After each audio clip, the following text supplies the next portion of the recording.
مولانا تانوی لیکلی دي چې یو دوا بزرگانو په هندوستان کې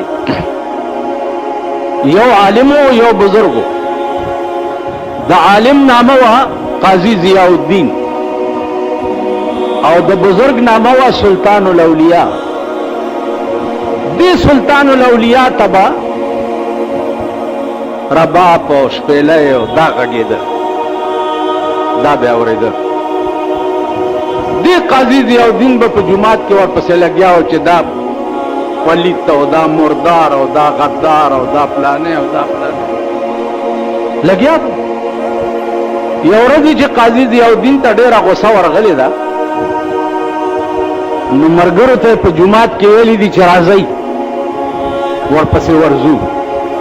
نو مانځه نه پس ورغلي دي، اوس هلته شپېلۍ غږېږي او سلطان الاولیاء باندې حال راغلی. قاضي ضیاء الدین ورتلو سره سلطان الاولیاء اوچت کړو، د ځمکې وویشتو او ښه ووالو او بیا ترې را روان. په دویمه جمعه بیا ملګرو ته ووایي چې راځئ منې شوی نه دی، بیا ورپسې ورځو. بیا ورپسې لاړه.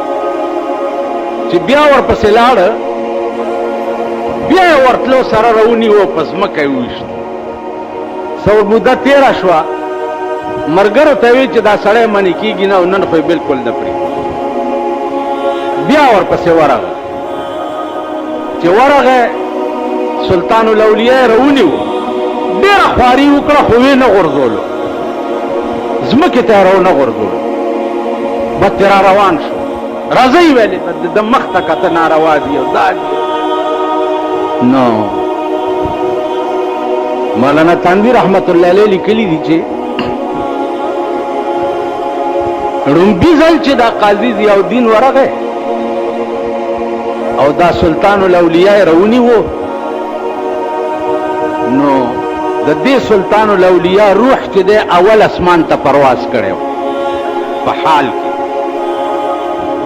چې اول اسمان ته پرواز کړی نو د قاضي ضیاء الدین هم ورپسې رسۍ کېدی شوه او هلته نه یې راونیو، په ځمکه یې وویشت.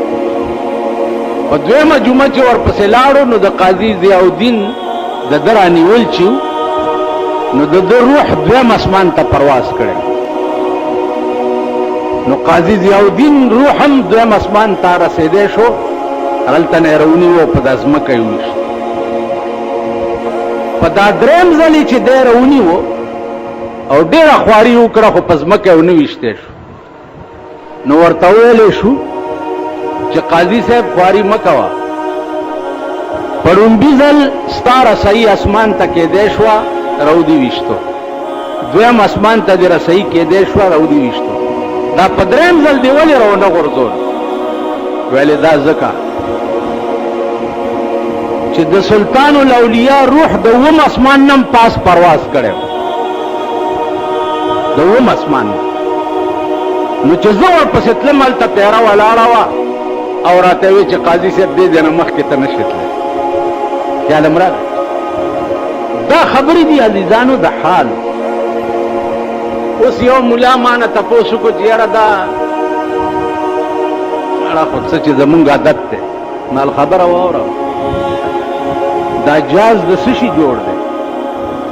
تاسو ووایئ. دا اوسپنو دا دومره لوی شی چې پکې 400 کسان ناست. زه چې حج ته تلم نو جمبو جټ کې تللی وم، 450 کسان پکې مونږه ناست، 450 او 450 بکسونه مو، 450 بسترې مې او د کراچۍ نه چې اوچت کړو نو په 3 غنټو کې په جده باندې پوس. دا دومره اوسپنې چا پاوا کړي دي؟ الله کړي دي که امریکې او یورپ کړي دي؟ تاسو یې ولې نشئ کولی؟ روټي خلاصو.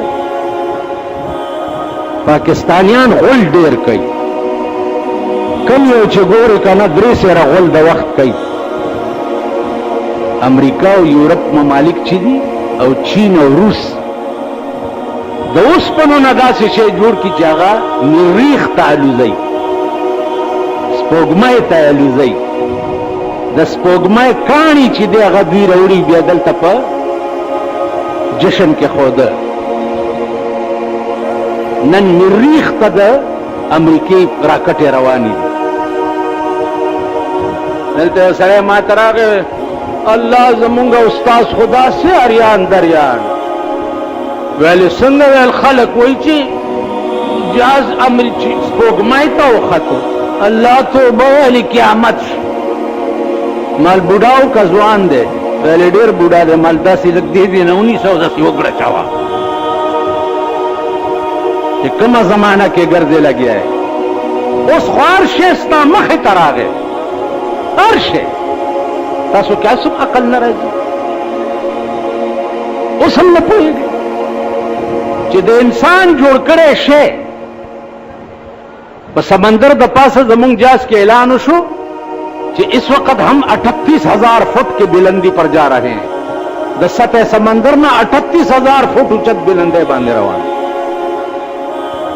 مونږ چې په یو ځای باندې ورغو لاندې چې داسې وکته وریځ و پاس نورو نو عزیزانو که د انسان جوړ کړی شی هغه د مریخ ستوري ته رسي او سپوږمۍ ته دې رسي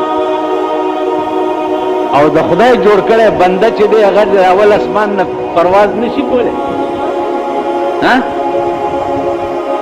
دا بنده خو ځان خدای ته سپارلی و نو خدای ته نه راکټ جوړ کړو کله اول اسمان ته بوځي او کله دین ته بوځي او کله کیسه ګوري او کله کیسه